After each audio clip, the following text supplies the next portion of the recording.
loolu ce n'est qu'un début et ce n'est aussi que partiel parce que il y a autre chose aussi boo xam ne dina ñëwaat et dans d'autres secteurs donc contrat yooyu yëpp je crois yu ci bëri nga xamante ne on a senti que vraiment ce sont des contrats léonins où le Sénégal vraiment est lésé il va falloir les remettre sur la table renégocier waat ko je crois que ce qui est arrivé hier avant-hier ça a été vraiment un premier pas pour la renégociation de certains contrats qu'on a jugé quand même vraiment déséquilibrés et au détriment bien sûr du Sénégal. Donc vraiment, je crois que l'exemple de Jean-Michel est à saluer. Et c'est à encourager aussi et dire que dans d'autres secteurs, il faut que les gens fassent de même, qu'on revoie les contrats, surtout avec les sociétés vraiment pétrolières, parce que aussi on a vu que dans beaucoup de initiatives yi ndax day refléter un changement positif ci gestion wu ay projets mais bien sûr xam nga li ma la constance ma doon wax ci waa Pastef fii c'est que ñoom boo xoolee même dans leur projet ils l'ont toujours dit que une fois arrivés au pouvoir ils vont renégocier les contrats. Ils l'ont dit. Ça a été la même chose aussi avec ce qu'ils ont dit sur la suppression de ces institutions budgétivores. Loolu aussi ils l'avaient dit dans leur chapitre 5 du projet Jotna. Donc boo xoolee li may wax rek constance boobu ci boppam mooy feeñ actuellement nii. Donc ñoom ce qu'ils ont promis aux Sénégalais en tout cas en termes d'engagement ils sont en train de les réaliser. La renégociation des contrats en tout cas de ce contrat au niveau de l'ASER benn la ci.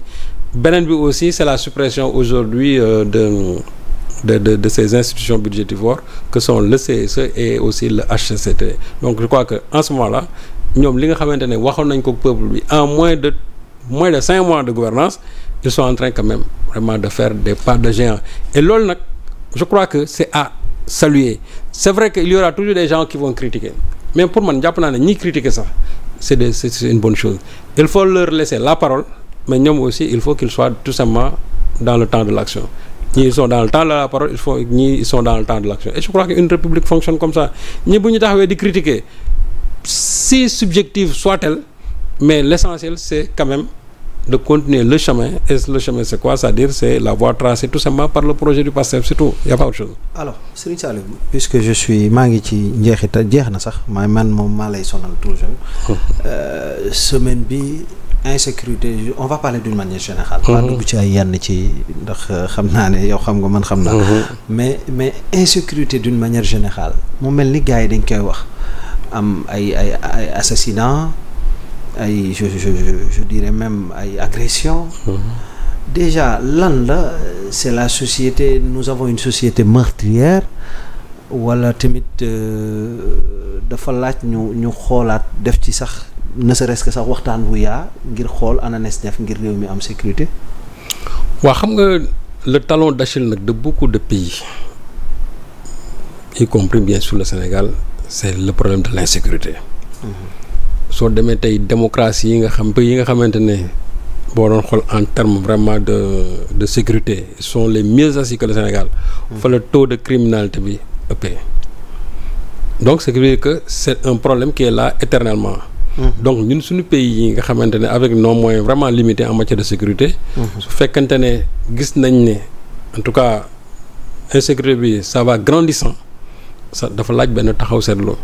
Il est vrai que la société est malade kooku boo laajoon tey sociologue yi dana la ko wax cette société là est profondément malade sur beaucoup de plans je crois que à eux maintenant de nous dire mais ñi nga xamante ne tey ñoom la ñu jox réew mi. ñoom war nañ mën a gën a renforcer aussi sécurité bi. bu ñu waree légiférer encore il faut légiférer il y a beaucoup ça qui sont en train de dire il faut rétablir la peine de mort et cetera bon est-ce que ça règle le problème je crois que c'est un débat qui est là et que les gens quand même nañ ko teg ci penc bi ñu waxtaanee ko parce que lépp loo xamante ni jàpp nañ ne war na mën a wàññi insécurité bi pour man jàpp naa ne ce n'est pas de trop. Il ne faut pas qu'on s'enferme dans ces histoires de droits de l'homme nangam ak nangam man pour man moi ça je ne crois pas. li ma gëm mooy. bu fekkente ne tey jàpp nañ ne la peine de mort pour faire baisser le taux de criminalité dans ce pays là il faut rétablir la peine de mort. su fekkee ne jàpp nañ ne la peine de mort ne peut pas du tout rétablir en tout cas mënul wàññi cette insécurité là ce n'est pas la peine de rétablir cette peine de mort donc je crois que le débat est lancé nit ñi ñu ngi ciy wax mais ce qui est sûr et certain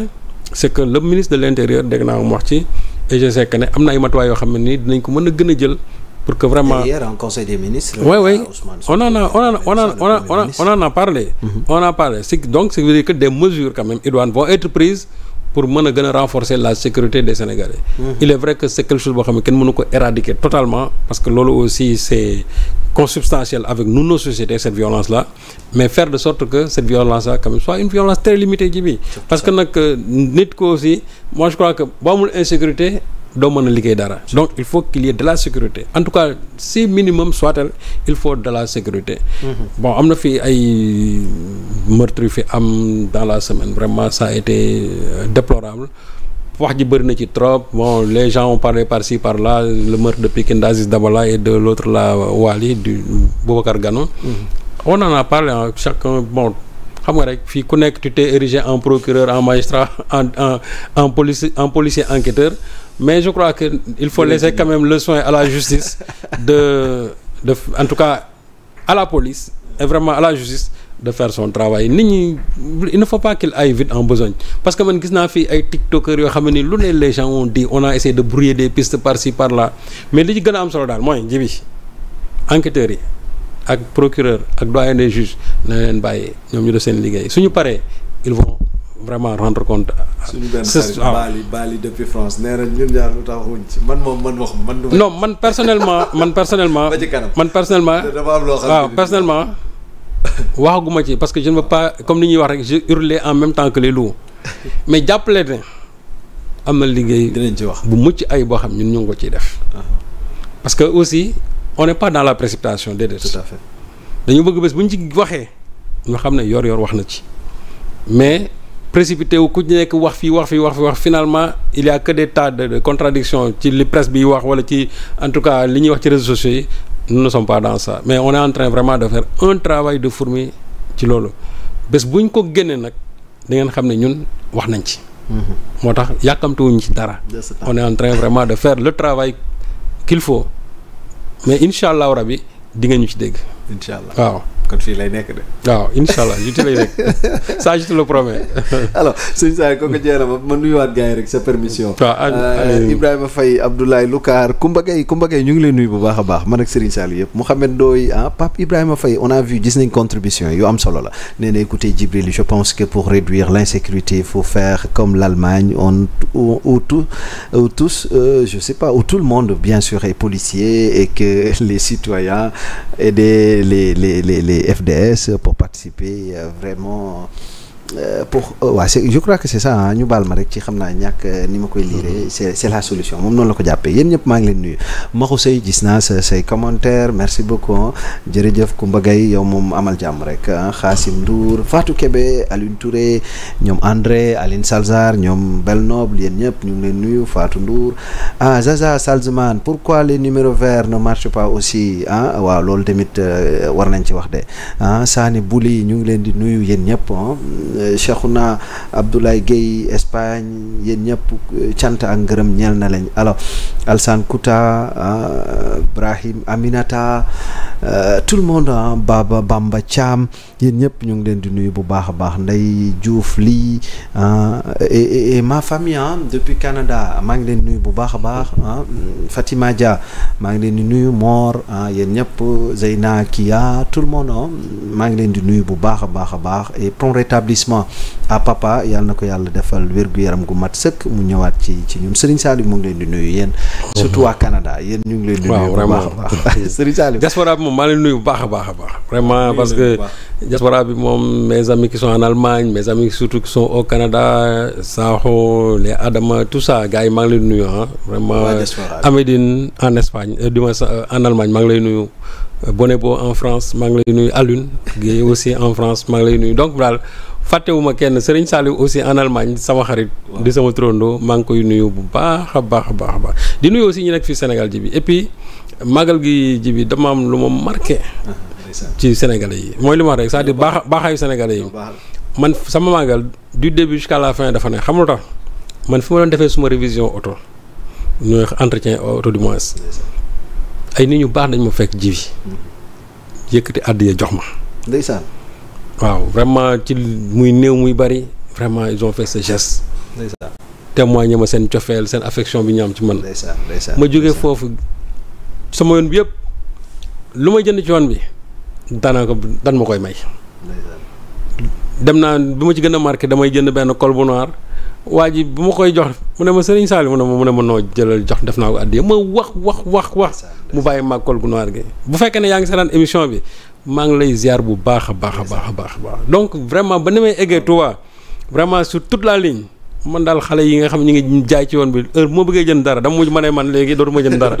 parce que nag waaw heure moo bëggee jënd ñu may ma te nag peut-être que sax bénéfice bi demeewul noonu moo tax ma finalement ma ne daal man daal dootuma fi jëndati dara fii ba Touba damay banque sama loxo bu ma fi bëggee dara sax du ma ko jënd damay mujj bàyyi donc daal di leen gërëm di leen sant Sénégalais yi kenn amul seen pay waaw parce que xam lu gën a am solo mooy nit ki soo dajeek moom ci mbedd bi mu jox la cër jox la vraiment tout le respect qu'il faut loolu man Djiby nee naa dara mënu ko dindi dara mënu ko fay sax dara mënu ko dindi Sénégal nag ñun liggéeyuñu leen en tout cas man liggéeyul ma leen loolu Djiby mais dañ may déplané à chaque fois mais Sénégalais ci seen wàllu bopp ñoo baax rek pour wane aussi donc ñaax la ci ñun rek loolu lépp ñaax la mooy que li ñu nekkee toujours yàlla nañ ci continuer rek te di ñaan yàlla sunu làmmiñ di bañ di barastiku daal ba muy ñagas ci kanamu kenn waaw loolu daal vraiment ñu waaw yàlla nañ ci yàlla jàppale rek mu ngi noonu daal Serigne Saliou looy tàggatoo waaw di leen jox rendez-vous rek vraiment jeudi bi di ñëw à pareille heure vraiment toujours avec le même enthousiasme avec le même plaisir toujours avec le même degré aussi d'engagement voilà di leen wax encore jaajëf encore une fois merci vraiment seen taxawaay rafet na et puis le fait que émission bi moom ngeen koy réclamer non man dem naa ba ne leen dinaa def sama kéem lay kàttan émission bi moom dootuma ci tëbati benn fan parce que non ça ne nous appartient pas vraiment ñun émission bi moom duñ ko ça appartient aux internautes donc nag ñi nga xam ne yéen ñuy suivre jàpp leen émission bi seen émission la lépp lu ngeen ci exiger daal bu soobee yàlla dinañ ko def waaw en tout cas am na solo jërëjëf Serigne Saliou yéen ñuy bind ñëpp maa ngi leen di ziara Fatou Kébé Bassirou Thiam Avatar Zaza bàyyi ma waay Zaza Salzman nee na ma Djiby xanaa ngaa demoon assemblée boobu costume bàyyil tooñ Serigne Saliou moo ma ko jox ma sol ko Aminata Seck jërëjëf yéen ñëpp maa ngi leen di su may dem dama yóbbaale costume de dama ko yóbbaale de waaw image yi tuuti dama ko yóbbaale de moo yàq lim sol rek waaye rafet mu ngi noonu yéen ñëpp maa ngi leen di jaajëfal waa Italie maa ngi gis Thierno Faye donc ñan sax gis naa ñu bëri ñu ngi bind mënuma lim ñëpp mais ngeen jéggal ma rek Kajali Ndiaye nee na depuis Berlin Allemagne waa Italie waa Lyon Serigne Thioune yéen ñëpp ñu ngi leen di jaajëfal Cheikh Meng on vous aime vraiment bëgg nañ leen lool ni ngeen ñu bëggee nu ko raw lañ leen bëggee en tout cas di leen ñaanal jàmm fi ngeen nekk lépp lu ngeen teg seen loxo rek yàlla defal leen ci jàmm defal leen ci ndam lu mat sëkk en tout cas jërëjëf gërëm nañu ñëpp waaw suma xarit ba nekk Mbadaxun di sama frère aussi Gamo macha allah maa ngi lay nuyu bu baax waaw gars yi nee nañ ma nuyul leen Serigne Axma Mbacké bi leen bi dalaloon équipe bi yëpp ci màggal gi fële ca Touba donc Serigne Axma ñoom ñëpp maa ngi leen di ziara ak waa Ndindi itam ña nekkoon ca Cheikh Thioro yi nekkoon tamit fi nga xam mooy jannatu ñoom ñëpp daal ñu ngi leen di nuyu di leen gërëm bu baax a baax. et puis Djiby aussi di présenter sunu condoléance au khalife général des Mourides ci génn àddina Soxna Waalo waaw di nekkoon soxna su baax daal wax lool sax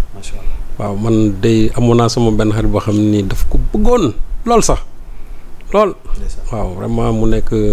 lu metti daal ci murid yi nekk suñu borom mooy dogal vraiment di ñaan yàlla rek yokku leeram fu mu nekk ndeysaan amiin waaw mu ngi noonu en tout cas ñu ngi jël njàll yëpp jébbal ko Serigne Mountakha Bassirou xalif général kullu murid donc mu ngi noonu daal àdduna nii la waaye ñu ngi leen di jaajëfal di leen wax jeudi la incha allah jeudi bu jot à partir de 16h bu tardé amee wala teel a tàmbali lépp man la lu moom deful dara donc man la daal man maa tërë man la de may tardé de déedéet on se donne rendez-vous kon jeudi prochain bu neexee borom bi Serigne Saliou jërëjëf merci yéen itam tuuti maa ngi lay jaajëfal du côté de la coordination ñoom Thiaw ñoom Malick ñoom Aziz